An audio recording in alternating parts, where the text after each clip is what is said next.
Welcome to another episode of You Suck. I'm your host, VladV. And I'm Joey. And today we are going to go over Sevendust's new song, Fence. Are you a Sevendust fan? I'm down! Oh, hey! It's too early for that shit. It's touche. So, don't you know you're French? Nah, From fencing class? No, that is also French. No. Oui. Those French, they got a different word for everything. Fuck the French. Anywho, are you a Sevendust fan? Were you? I am. I'm definitely not their core fan base. I'm like a peripheral fan. I enjoy it when it comes on, but it's not something that I'm like, oh man, you know what I want to hear right now is some Sevendust.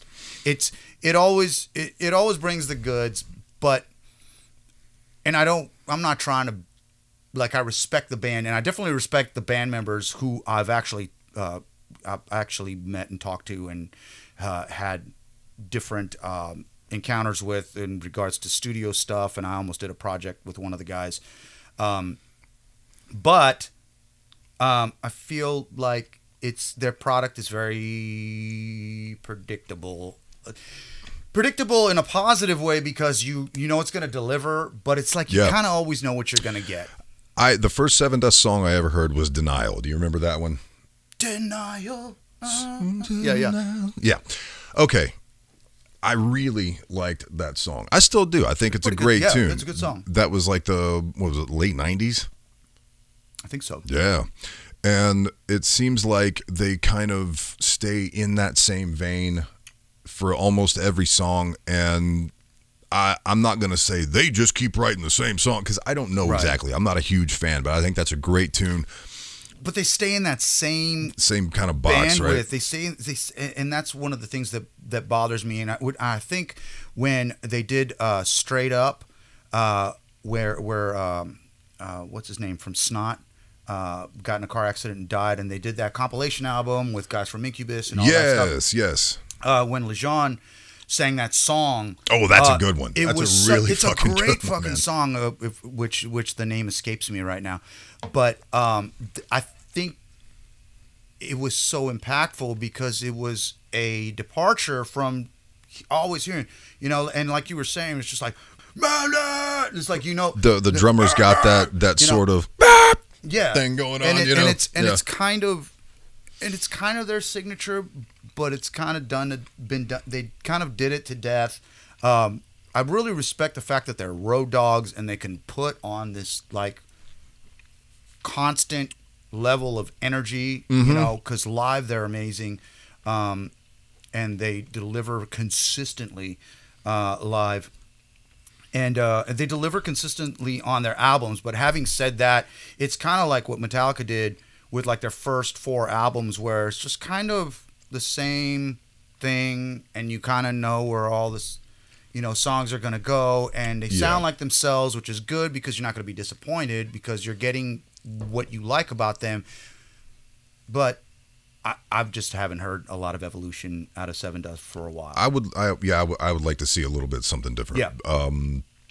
I have a feeling it's probably going to be in the same vein, like a good song performed well, and probably a really, really super catchy chorus because Lejeune is great at that. Oh yeah. But I have a feeling it's going to be so within that box. I think it's going to be another solid Sevendust song. Probably. You know what I mean? Yeah. It's not going to reinvent the genre. No. It's not gonna. And I don't know. I hope it does. I hope it does because I'm rooting for them. I like Sevendust. But let's see what we got. Everybody, with these guys, please stop fucking talking and play the Sevendust song. Yes, we will.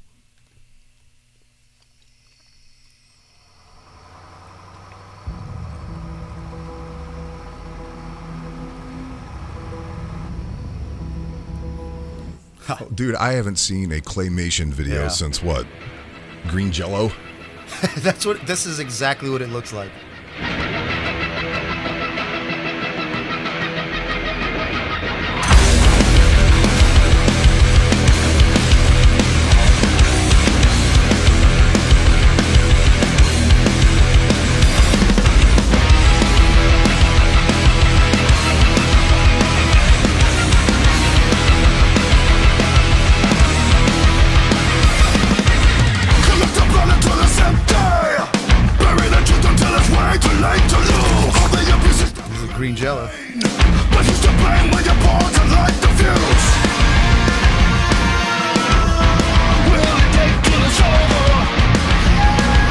different. I'm is. digging this.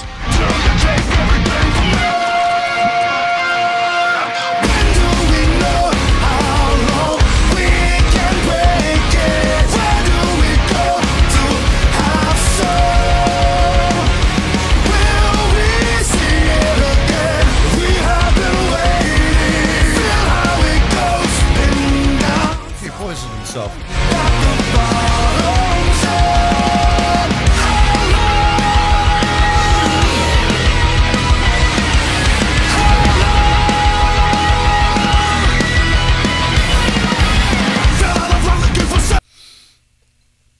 Thoughts? This is cool.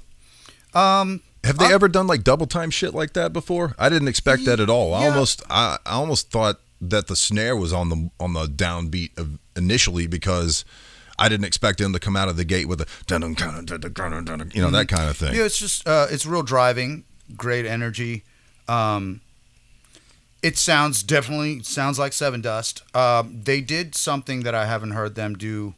Like that almost kind of Jerry Cantrell. Yeah, there was thing yeah, exactly. Yeah. That's kind of what it reminded me of, where they kind of went into another thing that I'm not used to hearing them. Now I'm sure there's a Sevendust fan out there that's just like, motherfucker, they've been doing that for 10 years. Like I'm not listening to Sevendust all the time. So if they've done it, that's cool. But I liked it, is what I'm saying, and it kind of, because LeJean is I believe, if memory serves, he was originally like an R&B singer.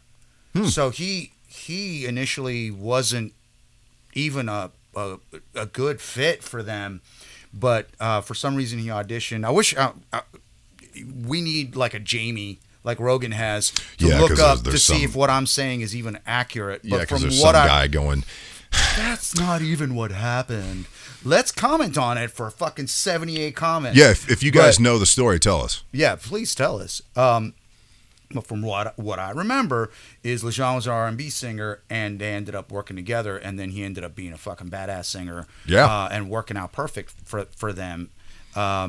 So, but I do want to hear him sing more. I always want to hear. I love when people can scream and be badass and be like, motherfucker, you know, I like and what all he's that doing. shit. I like all that shit, but I also need singers to sing. Mm-hmm. And it kills me when I know a singer can sing and you don't hear it. You don't hear them singing. Patton. Like Mike Patton is the big reference. It's like, We're not bitter though. like, no, we're not bitter of having bought 10,000 albums and being let down every time. Yeah. But so yeah, I want to hear singers sing.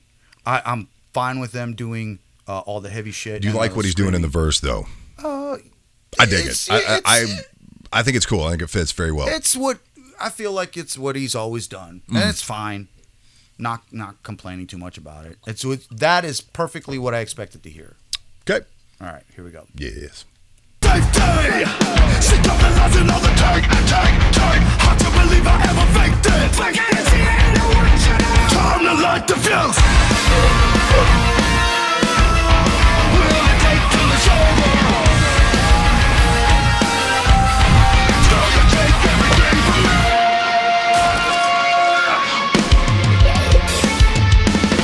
Do we know how long we can break it? Where do we go to have some? Will we see it again? We have been waiting. Feel how it goes, been down so long that the bottom's up.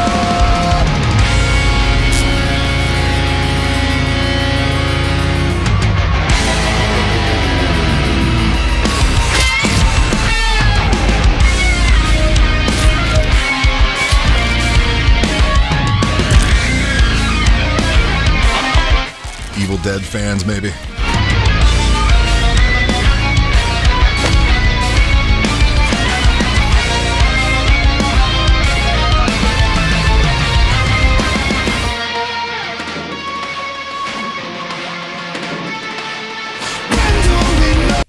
Okay. That bridge was unique. Yeah. I'm not a big fan of whammy pedals, which I believe that's what they were using there. Some rendition. of that that was kind of effect. dude. You know what that reminds? Not. I interrupted you. You go ahead. I'm sorry. I'm just when a whammy pedal is overused, it can be really obnoxious. I thought it was a little bit too much, but I liked what they did in the entire thing, and that bridge isn't the bridge that I would have expected to hear in this song. So it wasn't predictable, which is nice. I like that. The whammy pedal thing, that reminded me of the solo from Strength Beyond Strength. The Pantera song, I've heard of him. Huge Pantera fans here. Anyway, because it just leans completely into the whammy pedal thing. Right. And it's like this sort of almost like an ominous like Moog. You know what I'm talking about? And it, I think it worked because it's like Sevendust was using it to the point to where I did like it. It was overused to the point that I did like it. It took over that whole section. I thought it was cool, man. It reminded me a lot of Dimebag, and I don't know if they did that on purpose, but yeah, I thought it was great. It's one of those things, a whammy pedal and those kinds of effects, and definitely the way Dime used them, were to be intentionally abrasive and obnoxious. You know, like Ben Lacey used to play Mary Had a Little Lamb, and he'd do like dissonant chords and be like, yeah, I remember that. and it'd be like, look, I'm Dimebag. But saying that because we thought it was hilarious. Yeah. So there's almost like this inside joke when those kind of things are being implemented, where it's just like, look how annoying I can be, and it's still kind of fucking badass. It was a texture I'm not used to hearing in Sevendust songs. Yeah. And yeah, well done. So I'm still not sure I thought it was that great. Predictions? We got like 45 seconds left here. I'm definitely going to predict a halftime outro. Okay. Definitely predicting. I could be wrong, as I often am, but that's what I want to hear, and I'm totally fine. I'm totally fine if they're being predictable at this point, because I feel like that would take this song. It was so driving. I would love. You know what I mean? Yeah. It would sound cool. I would love to hear them take the intro riff and go halftime with it at the end after the chorus. That would be cool. Because that was a cool riff, man. I'm digging this. Yeah. Okay. All right. Let's see what we got here. See who's wronger.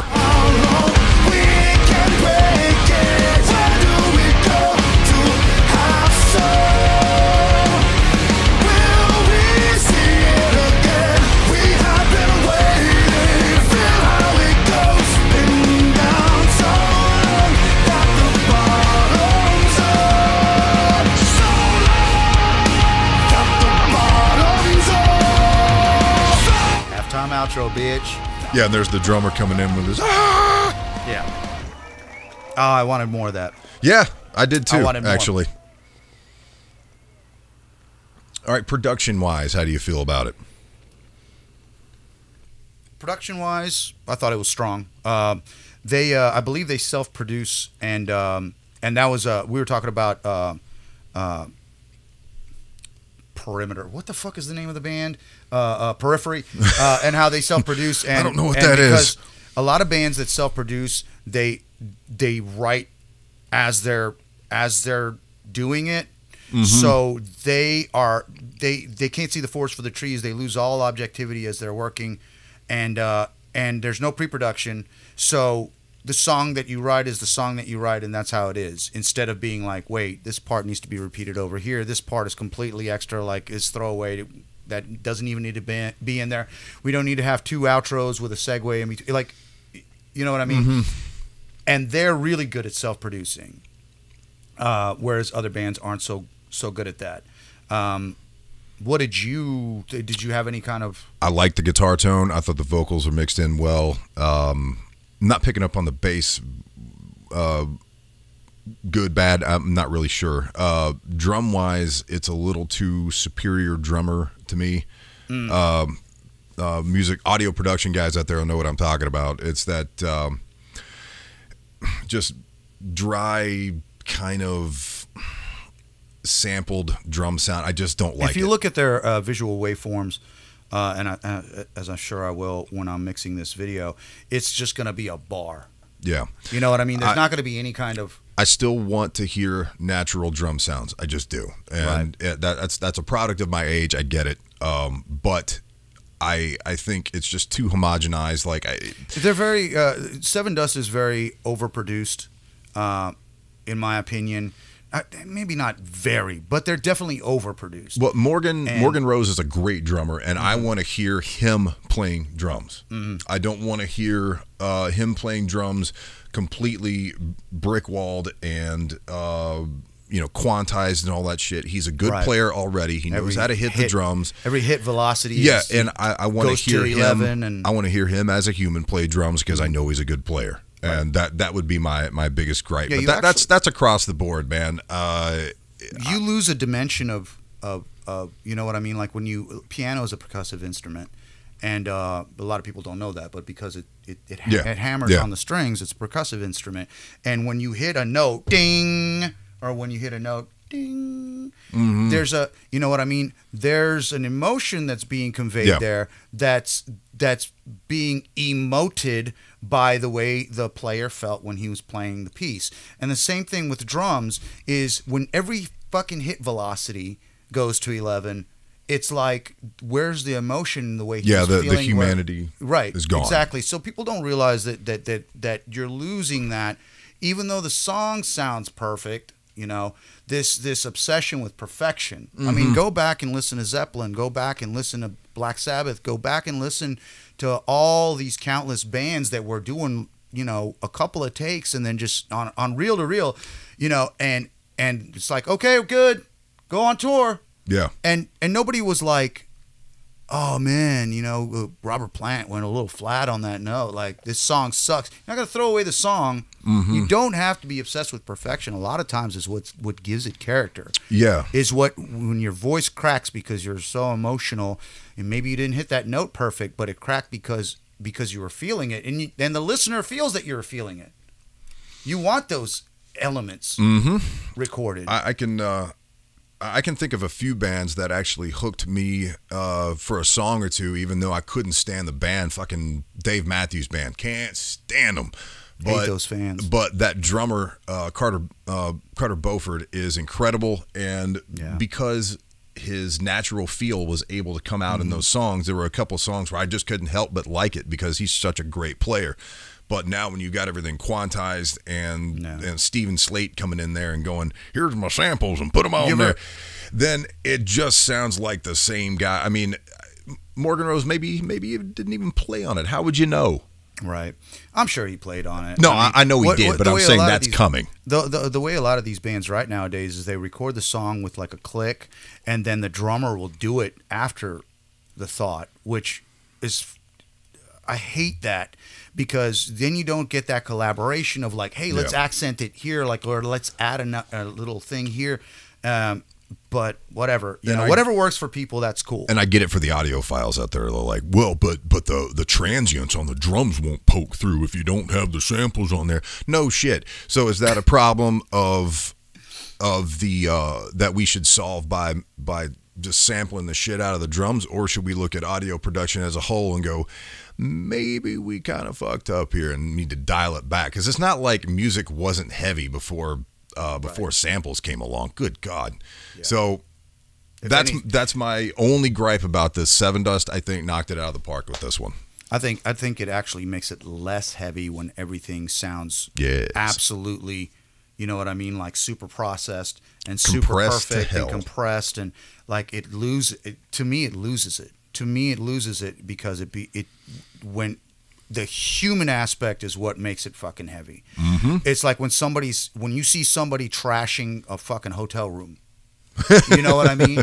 If he trashed the hotel room and you could see the pattern of he picks something up, he holds it over his head for exactly 1 second, and then he throws it up against the wall that's directly to his right. And if he kept on repeating that pattern, you're like, this isn't very passionate. This is like premeditated, and now I'm fucking bored. You're not seeing something out of control, which is what you want to convey when you play heavy music. Dude, if you go back and listen to early death metal, the the drummer from Morbid Angel. It sounds like Pete is barely hanging on with some of this shit. He's playing so fucking fast, and it adds to the chaos, and it's what makes me love the early death metal and early black metal, because it sounds like if there's one misstep, they're all it's all going to derail. Yeah, man, it's just like seeing somebody hanging on, and you're really rooting for them. Yeah, man, exactly. And when you quantize everything and it sounds effortless, right?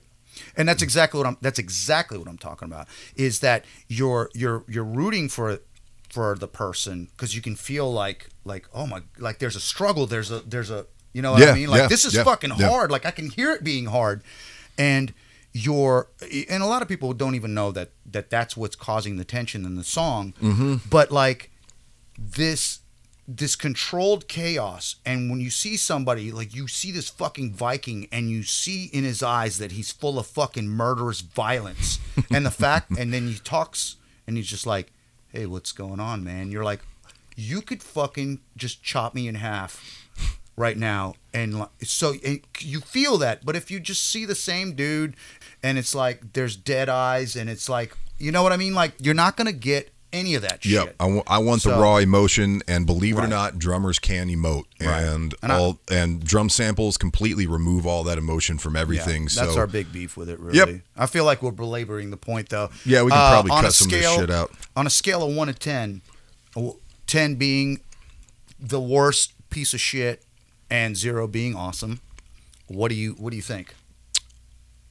I'm going to have to give Sevendust their own scale here again, because I think they've earned it. They've been around long enough. So I'll probably go with a 3 or 4. We'll go with a 3, because 3.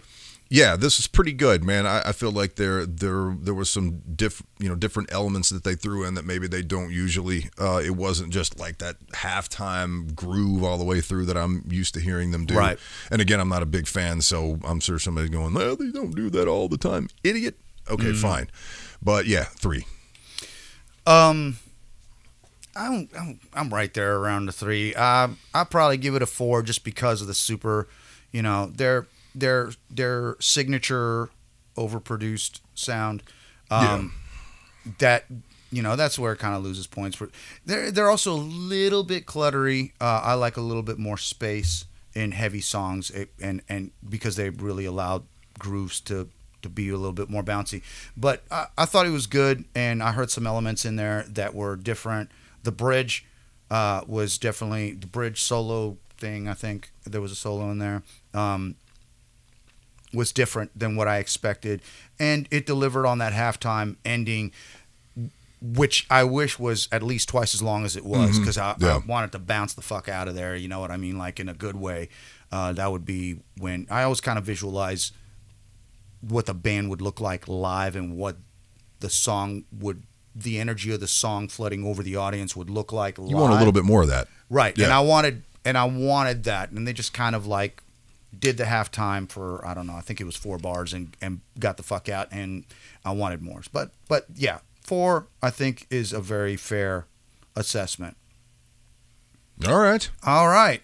So if you want to catch our videos and wonder where we're at, we're on Rumble. Go to Rumble first, because YouTube sometimes censors us. So go to Rumble first. But we are on Rumble and YouTube. We release new videos at noon on Sundays, Tuesdays, and Thursdays. If you have any hate mail, please put it in the comments. We think that shit is the funniest fucking shit. Please keep on hating on our reviews. If you have love, we also enjoy that. And if you have any suggestions, try to keep your suggestions kind of newer songs, stuff that just came out. Stuff that's probably going to be kind of popular and people want to talk about, because that's what tends to be interesting to us too. See what terrible shit the kids are listening to nowadays. There's a lot of it. All right, until next time, we'll see ya.